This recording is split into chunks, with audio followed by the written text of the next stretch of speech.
Oh, well, hi, Barry Bot. How Hi. are you? Oh my gosh. Hey, where's Bryan? We Hey, have welcome to the show. dispatched him. Bryan has been sent to the gates of hell. No, just Canada. Also known as Canadian Land. Canada land. Well, hey, how's it going, Jason? We could start the party without him. Well, of course we are. He's been banished. He's gone. Banished he has been. So you'll notice some things are a little bit different behind me. Ooh. I'm officially in Studio 2.0. 6 months in the making. The only thing we got to do, tweak some final camera work and also put in the new lighting. I'm kind of working with some temporary camera lighting setup to get me through tonight and tomorrow because I've got 2 games I got to run tomorrow. It's really giving that dungeon vibe right now. Oh, yeah. It's a little darker than I'd like it to be. So I'm very eager to see what Cesare is going to do with the lighting when he shows up Saturday to do the final production work of the studio. But when it's all said and done on Saturday, we're going to do some studio testing on Saturday, as well as kind of, yeah, I know, right? With the dark background. And then we're going to put out a video of the entire studio for everyone to kind of get a video tour of it. And it's hard to believe it's actually here. It's hard to believe. Is there going to be a tour? Oh, yeah, there'll be a tour. For all the world to see? Yeah, there'll definitely be a tour video that'll go out. And then hopefully when one of our shows, if we have a few moments, I'll have a pan cam set up for us to, be able to see everything. But I got the giant game wall over there. This is a lot larger than it actually looks. It's huge. There's going to be floating shelves on the walls. I've got one installed now. The 3D printer room or the 3D printer table and terrain table and build shop is back there. I have a 7-person table now. So, whoa! Yeah, the DM and 6 players are at the table. That's so cool. Is there an eject button? I know, right? And the funny thing is the table is designed like the Millennium Falcon. Looks just like it. It's just missing the cockpit. Oh, that's so cool. It's just missing the cockpit. It's missing it is awesome. It is awesome. So what have you been up to, Bear? Oh, up to no good. I'm just enjoying the sunlight that spring has to offer. I know. We have real weather. Spring has sprung in Southern California. I mean, what happened to the clouds, What? I don't know. What's a cloud, bro? Bruh. And I am pretty excited about this weekend coming up. Not only is it Easter Sunday, but also... Oh yeah. I'll let you handle that part because I know you're gonna get emotional about it. So. Oh, hey, Starry, welcome to the show. Well, this Saturday, for all y'all that aren't well acquainted with the show, my campaign, the Grain Lands will have its finale this Sunday. Yep. And guess what? We all got to reach level 20. Yep. I'm an archdruid. I am practically a god now. So, it's healing? Wow.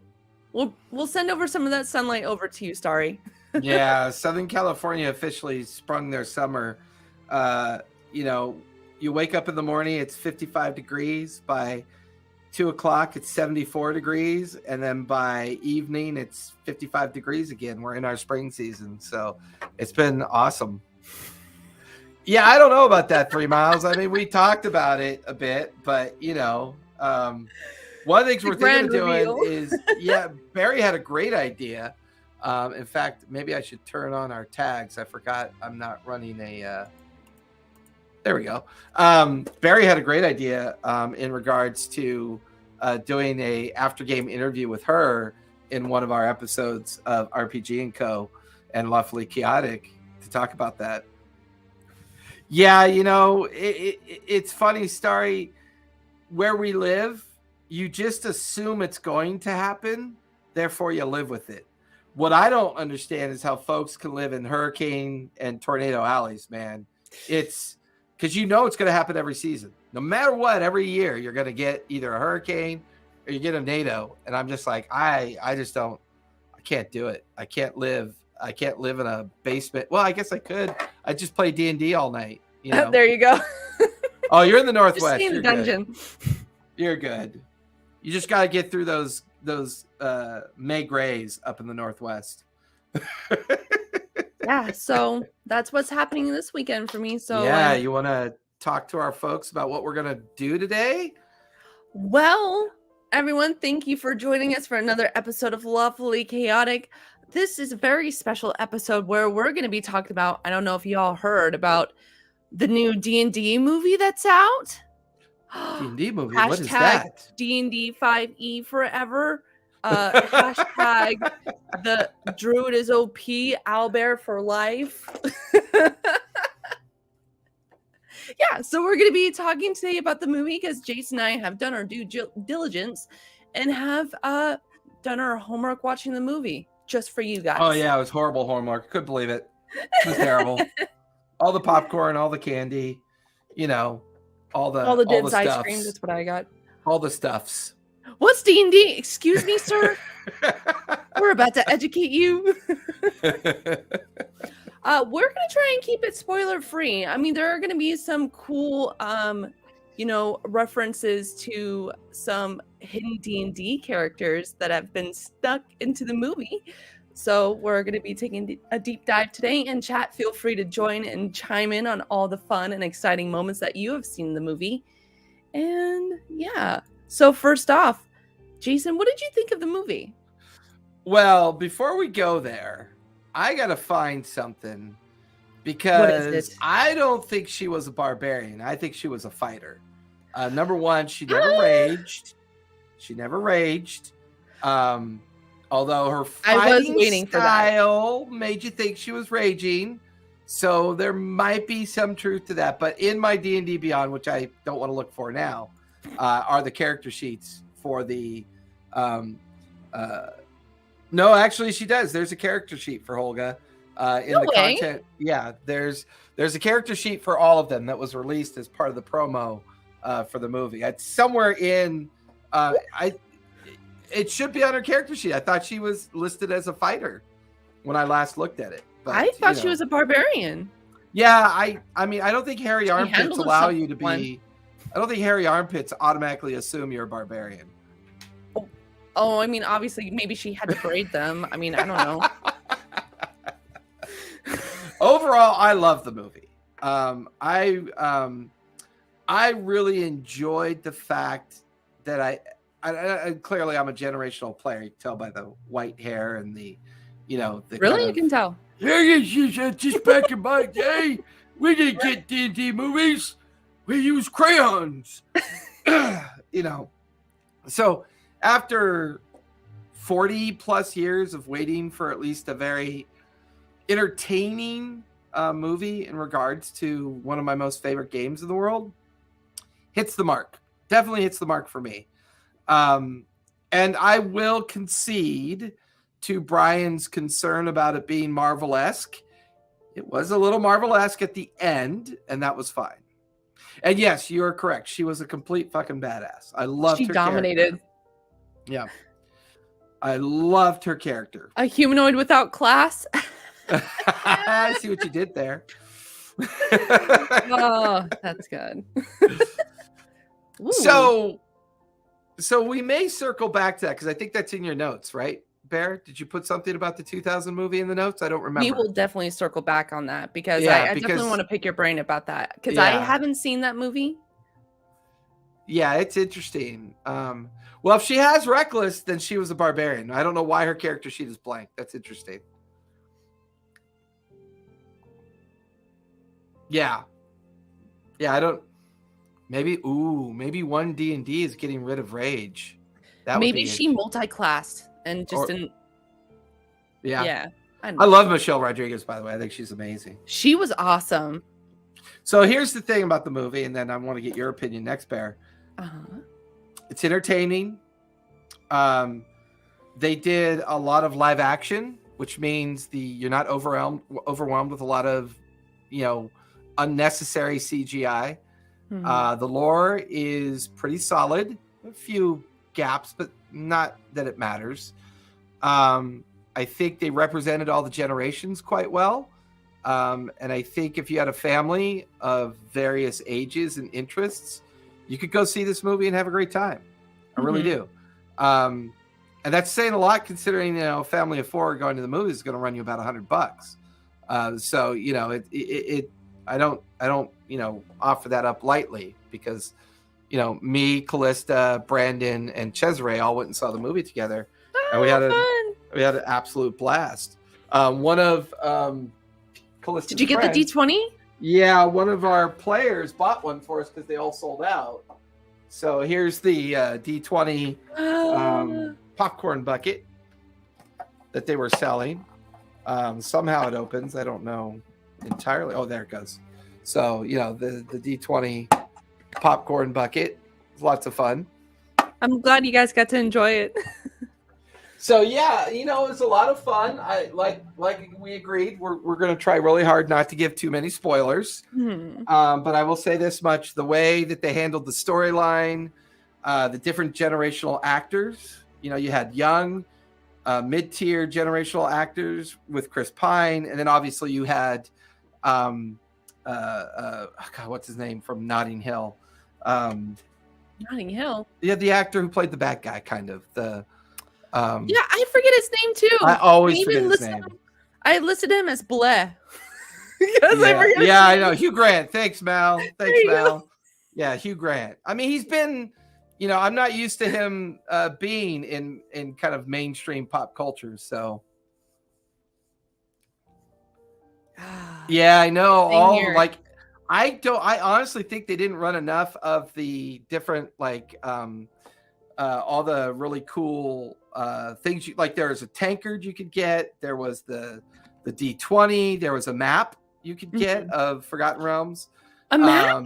Yeah, there was a map. So depending on which theater you went to, there was either plenty of supply or they sold out in like an hour. Like people literally just, and you could only buy, one of each item per ticket holder. So it wasn't like a ticket holder was going in and buying 20 buckets. So yeah, there was a chunky dragon. Yeah, there was, but I'm still not sure which theaters were doing that one. Yeah, I didn't see that one either. What? So yeah, it was pretty cool. So what did you think of the movie, Bear? I loved it. I enjoyed it. I feel like the movie is great for all audiences, whether you're not familiar with D&D or not. And I think it had I feel like it was like the love child of Lord of the Rings and Guardians of the Galaxy a little bit, because it had the vistas and the kind of storyline of Lord of the Rings, and then it had the pacing and kind of lightheartedness like the Guardians of the Galaxy. It was enough to where there's always something happening at each turn, and there wasn't really any dull moments in the movie. I know that I'm kind of jealous about that story. And yes, there was a lot of Jeff Easley artwork there too. And for first generational and second generational players, they'll know who Jeff Easley is. A very prolific artist of the kind of D&D first edition and second edition days. Really? Yeah.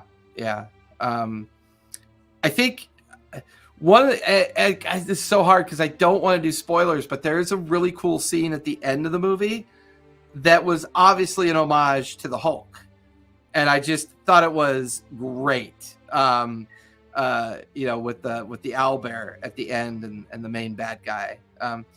The other thing I like is they turned the idea of the bad guy very differently. Yeah. That was they did that really well, and I think the movie as a whole,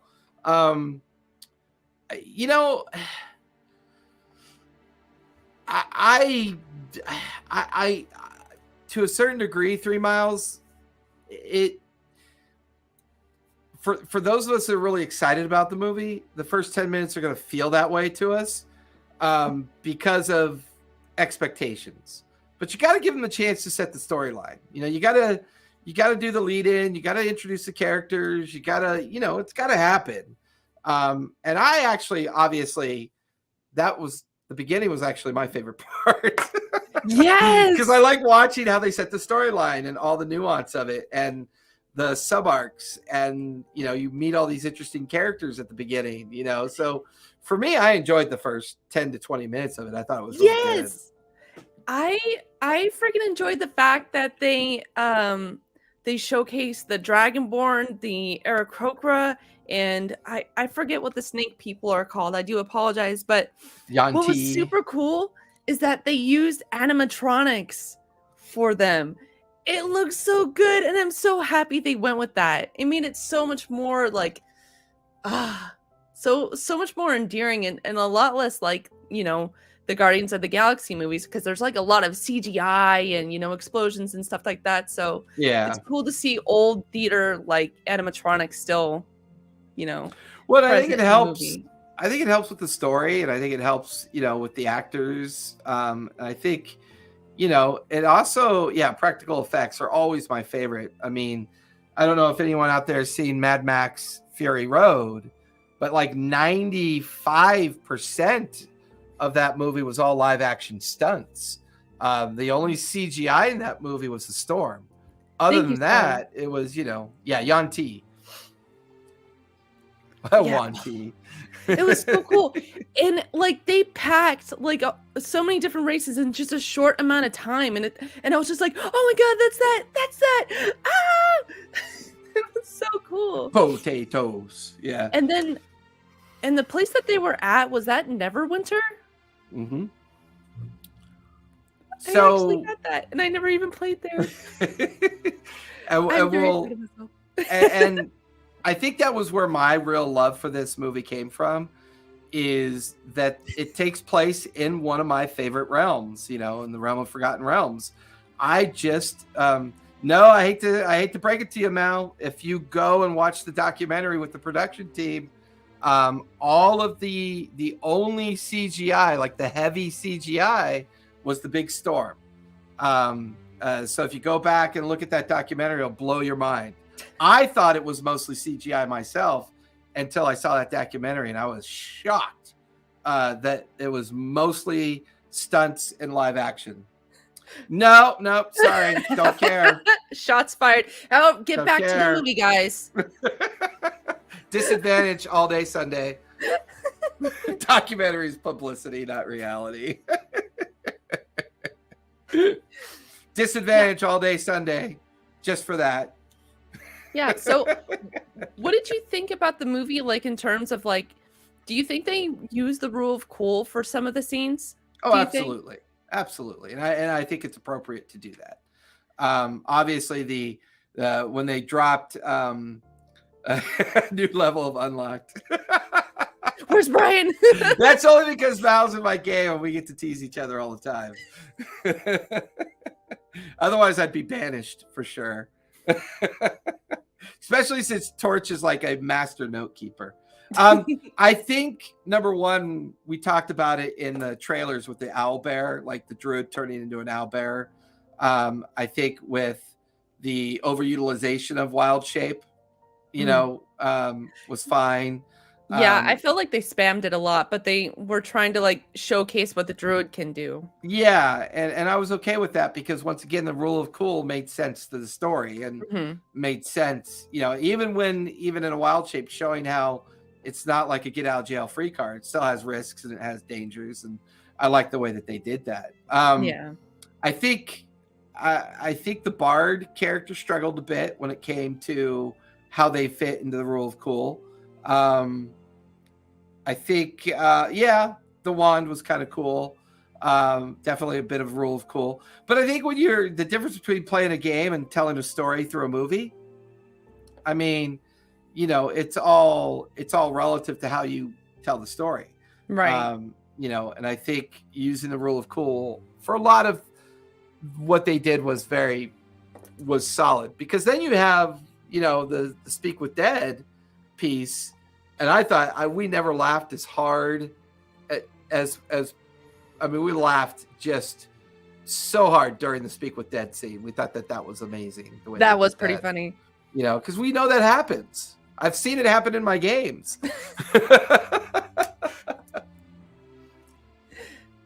Yeah. And actually, one of my favorite parts of the movie was when they went into the Underdark. And they got to see the intellect devourer. Intellect devourer.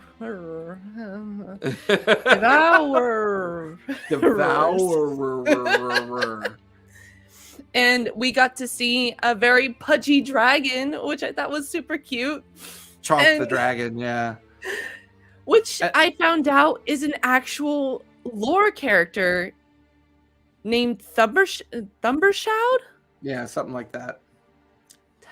Thumbershoud. Chat, correct me if I'm wrong.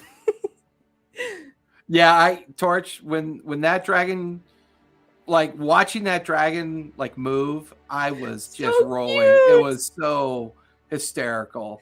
Yeah, I mean, and once again, it lends to the fact that they were building an entertaining movie. It was like they weren't gonna make it for the the Ed Greenwoods of the world, where it's gotta be exactly precise, or for Professor DM who's like, oh, I can't believe they did that, this or whatever, and I was like, you know what? Not really interested in perfection. They were shooting for entertainment, and it I was surprised he liked it because his tweet sounded a bit ranty. So Who's I wasn't. that? He's one of the original creators of Forgotten Realms. So Oh. yeah, he wrote a ton of stuff. I think he's, if I recall, very notable around the Spellfire series, which was one of my favorite series growing up as a kid, reading that one. Post teenage years, if you want to call me a kid. I guess I'm 50, so I get to say that. But yeah, I would, there were a couple social media people. I was like, just have fun. I was like, what are you worried about? It was a fun movie. It was entertaining. Got your money's worth. It's going to be great when it comes out on VOD, and get some watch parties going. It'll be great. Yeah, I mean,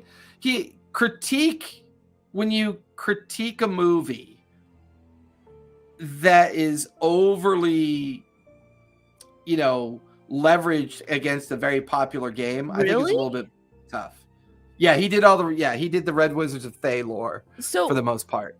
Are the Red Wizards a part of the Underdark, or where do they come from? So they come from a region of Forgotten Realms called the Anarok Desert. And basically the Anarok Desert came into existence because the Red Wizards of Thay screwed around with some magic that they shouldn't have messed around with, and therefore laid waste to their land and subjugated their people. It was a great playground of arcane lore for those that wanted to go play in that playground part of Forgotten Realms. I will say this much: I think because they, because they spent a good deal of time in the Red Wizards of Thay lore and the Sword Coast, and they even mentioned Baldur's Gate, and they mentioned Neverwinter Nights, and Waterdeep. I think we might finally be getting a reboot of Forgotten Realms, and I'm really hopeful. If you're in the Northwest, they're furthest east of the Northwest, right? They're this massive desert out in the middle of nowhere. Forgotten Realms is a huge continent. There's a lot that you can do with it. Easterlings. But yeah, I mean, Forgotten Realms itself is a big continent. It was really fun to watch all that lore on screen. It was really great. It was fun. I thought that was really interesting, especially since I'm kind of like, I'm not an expert in D&D, so like it was cool to like watch the movie and then do research after and be like, oh, that's what that is. And then like I didn't even know what the setting was, like where this took place. And I was like, what's Faerun? And then I pulled up the map last night. I was like, holy crap, this map is huge. Yeah, Torch, that's a great call out, Torch. I didn't realize that until after the fact. When you have a true geek involved in the movie, it felt very resonant. Ooh. Yes, there's a T. I'm really excited about what this movie has kicked off. Not only does it revisit a lot of lore that I think is really fun and pulls a lot of different generations together at the same time. Sharon, you being of a younger generation, me being of an older generation, I know all the lore quite well, not perfectly well, but you were so excited to learn so much that it did exactly what they wanted the movie to do, which was to go and have you go and do all the research. And suddenly there's this whole other world you didn't know about. And now you're like, oh, this is cool. Yeah, that was cool. The fact that they included the Harpers and a lot of references. So cool. Yeah, that was neat. Oh, that's so awesome. So, like, do you think as a result of this movie, do you think there's going to be new D&D players? Oh, absolutely. This movie did exactly what both a corporate environment would like to happen. It's now up to WotC to screw it up once again. It's like, look, WotC, you did pretty good with this. You pulled it off. Everyone enjoyed it. It really spurred a lot of interest in an older world with newer generational players. And I think it will create a lot of creativity and a lot of opportunity for folks to go, come on, let's play a game. That was really cool. Let's see if we like this, And they may not like it. They may only like to watch it. They may not like playing it. Who knows? Oh, the Remembered Realms. Yeah, for those that don't know, Forgotten Realms is like one continent of Terrell. Terrell's this huge world with all these other continents on it, but it seemed like Forgotten Realms was so popular, it was the only one that really ever got played on. Yeah, that was definitely that was really smart. Cool. Yeah, that was cool. Yeah, and I think you're right. I love the way that they introduced the idea of something as simple as attunement as a mechanic became a center focus, of resolving a major problem. Mm-hmm. And I thought that was really cool. That's a good point. Well, and then what's interesting too about that sorcerer character, Simon, he is actually a descendant of Elminster Omar. He's a Forgotten Realms wizard. Can you dive in more into that? Is he like a very big deal? Yeah, so I've used Elminster in some of my previous campaigns. He is the wizard, right? When you think of the most powerful wizard ever, there's really two long-running lore characters that I think of from my days. There's Fizbin from the Dragonlance books. I guess Raceland would be another one, and then Elminster. That's Dragonlance, right? Yeah, the first two are Dragonlance. Elminster is like the quintessential powerful wizard. I was going to say Mordenkainen too. Yeah, Elminster's more my generation. I think Mordenkainen got a much more proverbial good reboot over the retelling of his lore. The Paladin jokes were pretty funny. And once again, that was kind of a Marvel homage. The Paladin felt very much like an homage to Drax. You take everything very literally, which I thought was kind of cool the way they did that. But they did it tastefully. They didn't do it like overtly. I thought that was really cool. Yeah, actually, there was a spell reference from Mordenkainen on the seal for the door. Yep. They do. Go ahead. So wait, no. So this is like a question for me for D&D lore. I'm so excited. No, I love that you're excited about it.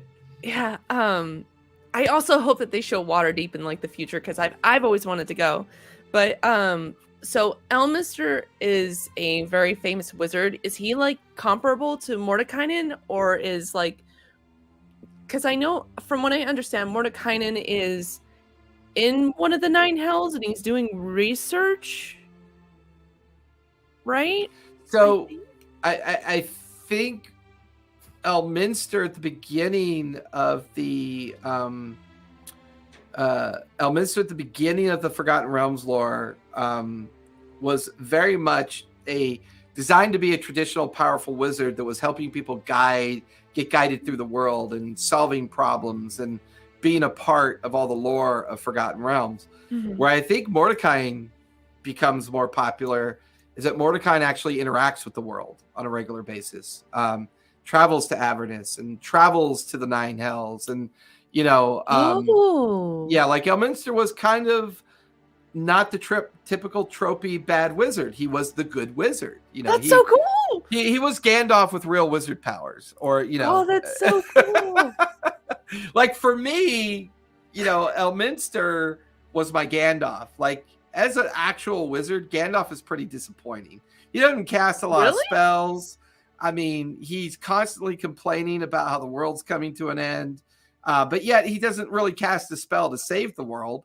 He just, goads these little tiny halflings along to like, here, why don't you go do all the work? I'll just stand here and complain. Yeah, he was more of a fighter wizard. Yeah. Mordecai is very much Saruman in D&D. Very good. Yeah, that's a good point. Cool. That's a union job. How dare you? I love that the chat is jumping in. You guys are so helpful. This is great.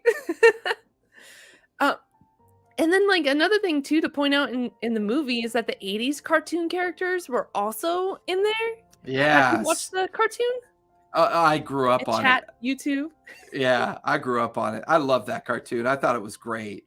What I used to do, because my mom would take me on real long road trips, is on Saturday morning when I watched the D&D cartoon, I'd record it on my cassette player. And that way when I was on the road, it was, there were other Easter eggs too. Really? Sorry, I'm excited. No, it's fine. Yeah.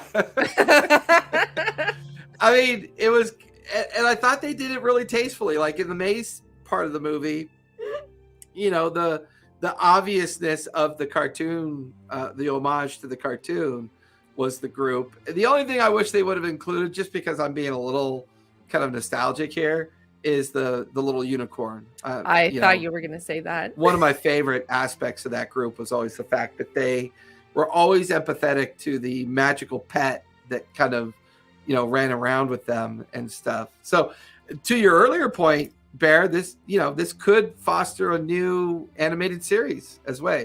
Yeah, Uni the unicorn, one of my faves. The fact the barbarian was like a toddler. But they had to make him an adult in the movie, so that was kind of funny. That's right. He had like muscles and everything. Yeah. It made him very adult. But in the cartoon, it's just a kid. Just like a little 8-year-old kid with a club. But 3 Miles, help me out here. The other group that was in the maze, because there was 3 groups. There was our group, the cartoon group. I believe the other group was the one from the book series. I'm not entirely sure, but I think they were. Really? Yeah, I think so. 12 pages of rant.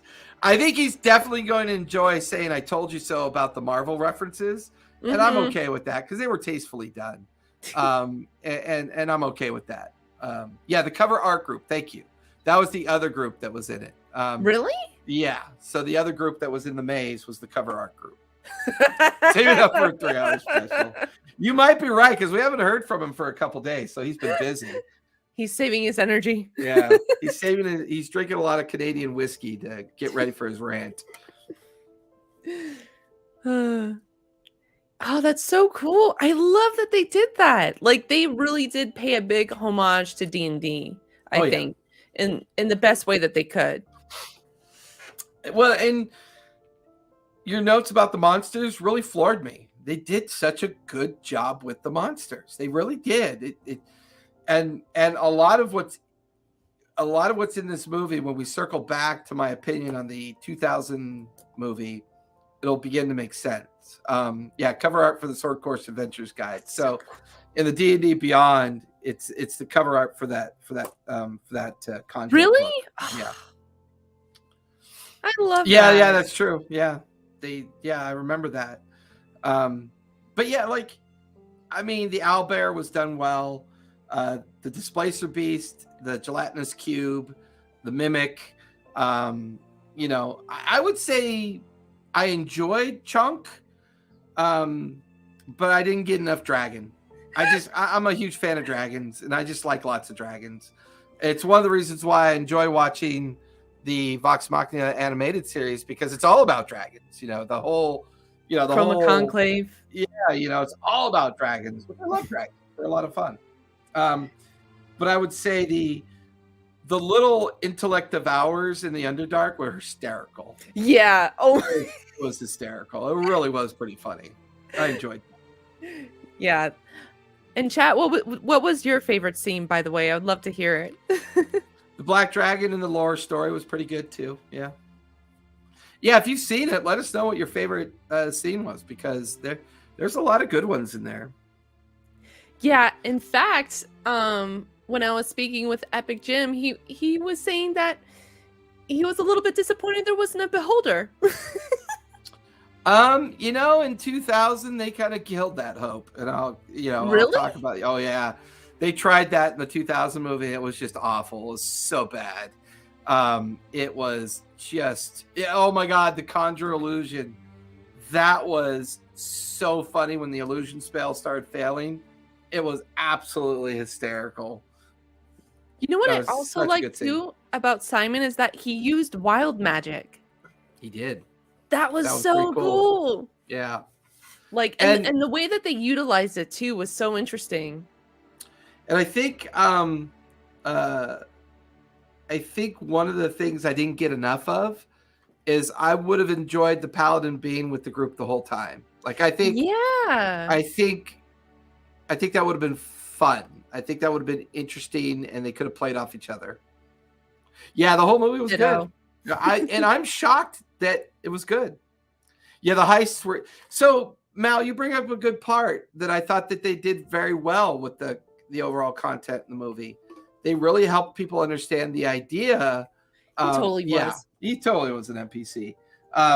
They really help you understand the importance of sub-arcs and little side quests. And they go on a couple of side quests as part of their journey, to get to the end of their story. And I think it did I know that was great. And there he goes right over the rock. And I think this movie will hopefully help solve or be the beginning of solving our DM problem. We don't have a lot of DMs out there, and I think this movie does a great job of reminding you don't have to follow the rules. Yeah, the rule of cool is still very present in this movie, and the aspect of the quest, the journey, and all the different adventures they go on, and the kind of double crossing and the backstories that play out, and it's all there. Yeah, it's all there, and I think it's very helpful for folks that are looking to become DMs, and build their own groups and bring their own groups together, for sure. Absolutely. Yeah, and it's absolutely is not traditional. That's what I love about this. It is not that kind of traditional, obvious good guy, obvious bad guy, obvious winners, obvious losers. The journey itself is fun. Yeah. The hero's journey, which almost 99% of all movies are based on, which is the hero's journey, is done very well here. It's done very differently. And I like how they bring up a lot of, questioning of authority and questioning of tradition and questioning of this and questioning of that. Not that kind of bard, I mean, the number of games I play, and how often does one of my druids or clerics go, I'm not that kind of cleric? Or, I have a cleric in one of my groups that's they have a -2 on religion.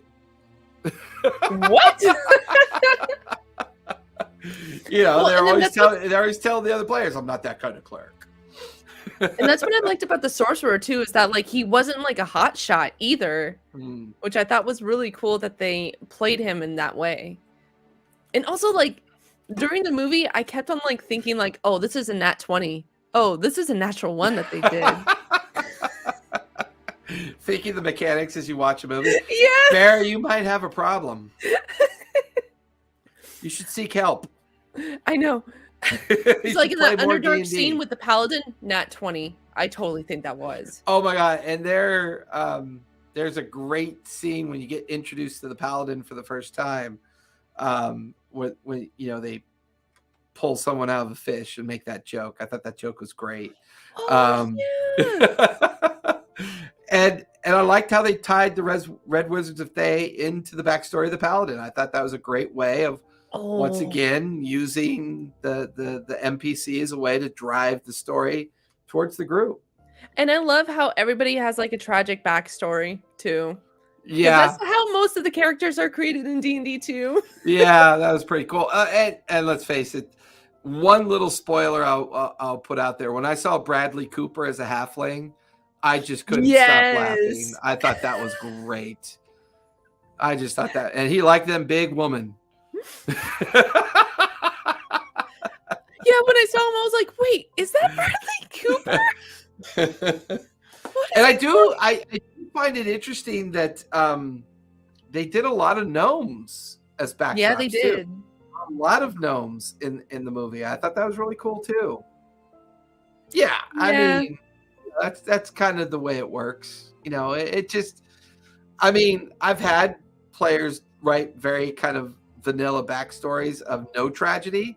Mm-hmm. I had a half-orc player, write a backstory of, my parents loved me and, this, and we had a great time, and I just wanted to go out and see the world. And that was his backstory. Yeah, I know, right? It was like, oh my God. It actually took me a couple moments. Callista goes, that's Bradley Cooper. And I'm like, holy crap. And if you're in a D&D movie, you play, right? Yeah, I mean, Bradley Cooper's not going to be in I'm sure he's got a contract with Paramount, but, if he's in that movie, he plays D&D, and I think that's cool. Yeah, and I mean, he was about the size of Rocket the Raccoon, so it checks out. Once again, a tasteful homage to the Marvel concept. I think I'm okay with that. And I know Brian's going to be like, see, I told you, it was just another Marvel movie. All of you young people should just give up. So do you have a favorite character? Yeah, I think Olga was my favorite character. I liked her. Yeah, I liked her too. It reminded me of how fun it is to play a fighter. Just because you're a fighter doesn't make you an idiot. She had her moments. Well, yeah, but that's because and the potato was a great improvised weapon. I thought that was amazing. Great homage to improvised weapon. So I think she was my favorite. Yeah, dumb step. So she did turn into a yeah. That was a great line. She was so validated. Try it. Yeah, awesome. and they made I know, and they made her a very kind of like heroic character, and I like that. I like the fact they did that. Honestly, when she was in the armory, she took all of the weapons and armor that she encountered and just put it on top of her. That is so D&D mechanic. I would be like, okay, I'm gonna grab that hammer off the wall. Oh, grab that shield. Or when the axe falls in the furnace, and she's like, oh yeah, I'm okay with that. And I honestly thought that part was when she was gonna say, I would like to rage. Yeah. I was waiting for it. Yeah, it did feel a little bit like that. It did. I know there's a lot of social media context around the way the cast was picked, and the way the writing was picked, kind of written around the cast. I like the fact that they left the ageism and they left the generational gap out of the narrative. I love the fact they did that, because it reminds us that D&D is an inclusive game, and there's no reason to even worry about that, So if you look at Hugh Grant and Christopher Pine and Rodriguez compared to the actor and actress who played the two younger characters, I like the fact they kept it out of the narrative. I thought that was great. Well, and then also like Edgin's daughter, like isn't she kind of like a rogue Yeah, with her necklace? yeah, I think so. I would consider her kind of like a rogue. Oh my Very God, all inclusive, just like how D&D should be. I finally understand. Yeah, the boiled linseed oil. But once again, persuasion before you get your head chopped off. Right? Oh, she was awesome.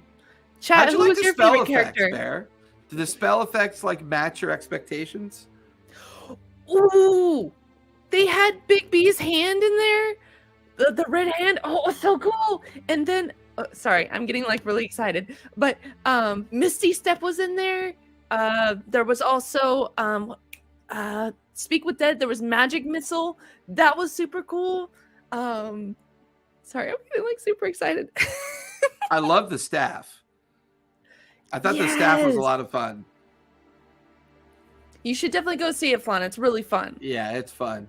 But I think it was called the Hither Dither or Dither Hither staff or whatever. I thought that was great. Yeah. Yeah, and the reference to fresh cut grass a couple times throughout the movie. Speak with Dead, yes. Yeah, yeah, that was fun. Hither Tither. Oh, yeah, Hither Thither. Okay, thank you. Oh, and then I also like the fact that they included concentration on spells too. Because when the Red Wizard was doing concentration on one of the dragons that she animated, and she got knocked by like one of the other characters. Right. Oh, okay. I'm half deaf too, so that I totally understand that. I was kind of hoping the weapon would have done some. Oh yeah. I think you bring up a good point. As you should. Yeah. Mel, I'm not surprised she was your favorite. The loot felt like an improvised weapon. I'm not sure if it really was a true weapon. Yeah. Although using it as a weapon was, well, yeah. I mean, I think they were afraid of maybe making the bard a little too centric to the story. Too bardy. Yeah. So I think they felt that maybe the bard was going to be way too Dagger tropey. blade. Yeah, the dagger blade was pretty cool.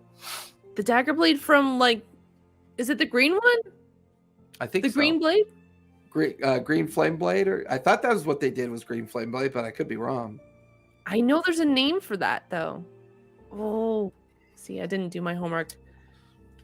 The paladin, yeah. Well, and the battle between the Pali and the Thay, they called them Theodins. The battle between the Paladin and the Theoden was lots of fun. That was so cool. Yeah, that was fun to watch that play out. His sword was super cool. I wonder if they have that on D&D Beyond or something. I think they have the staff and a couple of the other items in the content. I just haven't had a chance to look at them. But I'm definitely going to use that staff. I think that staff is a great substitution for what's that spell that bards always use? Dimension Door. I think that staff is a great substitution for Dimension Door. Yeah, the horn and the staff. Oh, that's so cool. I love how thorough they were with the movie. That's so awesome. And honestly, I hope this does open up for like a cinematic universe for D&D, because it is brimming with potential. Well, and I think it would make for a good anthology series. If you if you ever watch that anthology series, I Love Death Robots. They could do something like that, right? They could put together a series where every episode is just this 45-minute presentation of a group's journey through a story, but they all kind of are interlinked in the overall telling of the story, and how that all plays into it. I think this movie may revitalize how people may approach the idea of some D&D movie content and show content. And I think we have I wish we had more, maybe we do, but we have two very inspirational people in the entertainment industry, Joe and Henry Cavill. You know, they both love fantasy and D&D and Witcher and, you know, and all that. So you never know. Yeah. I think that's an excellent idea. Yeah, I think that would be really, really awesome with the D&D content now. As long as WotC doesn't screw it up, like I said, it's theirs to screw up. You know, if they just realize that they should be happy with the success and just let it continue and just be hands off, I think there's a lot of opportunity. Yeah, I'd be surprised if they did. I'm sure a lot of people thought it was just going to be, you know, and weren't sure what to do. So comparing to what you saw for the first trailer from like last year when we first reviewed the movie from August, has your perspective on the movie changed? And are you hopeful for the future? I was very hopeful for the movie, and they delivered. And because they delivered, I would say yes. I'm very hopeful that this is going to be the start of something that's going to deliver a lot more entertainment content around D&D. I think I think it will. Definitely. Yeah, I think they really kicked down the door on this one. Like, I had healthy like expectations for it, but after seeing the movie, it made me really excited.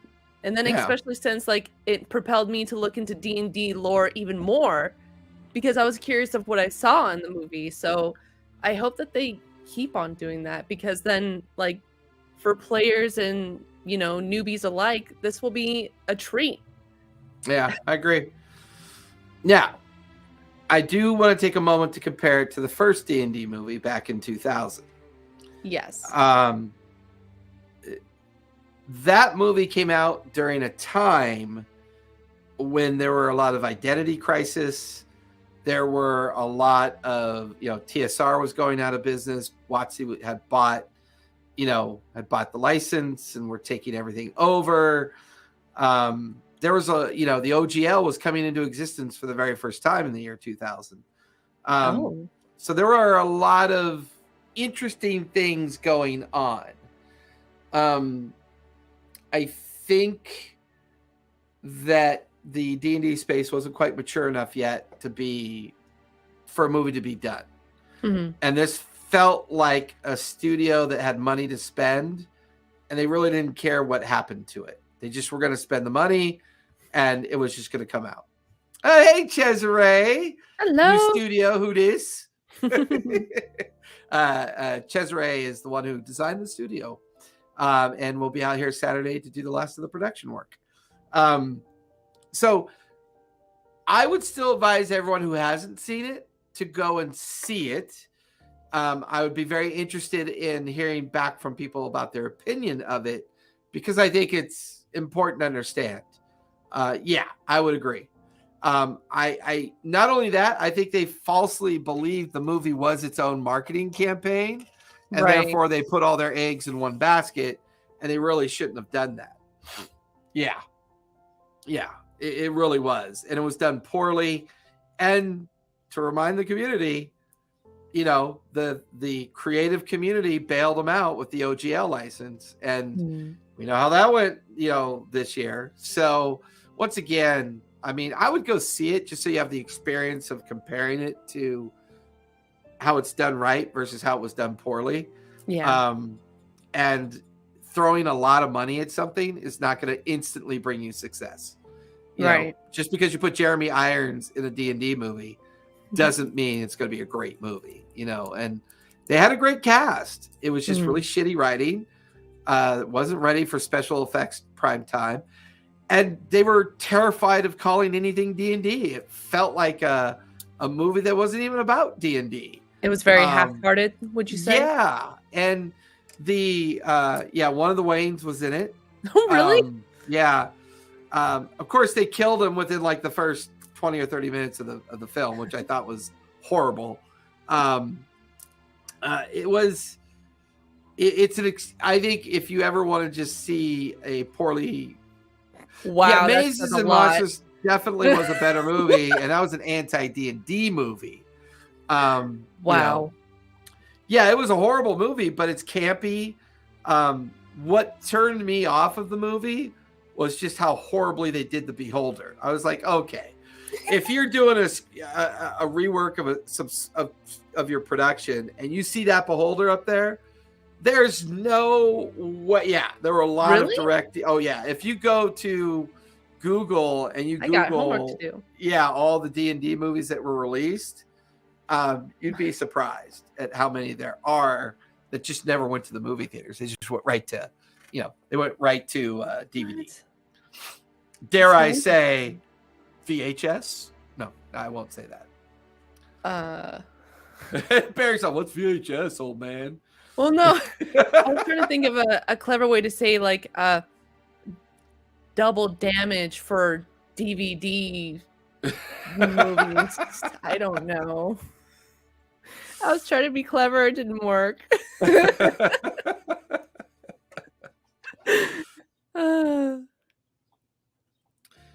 Yeah, the Mario Brothers movie comes out this weekend. That's going to be interesting. Yeah. Wait, the live action?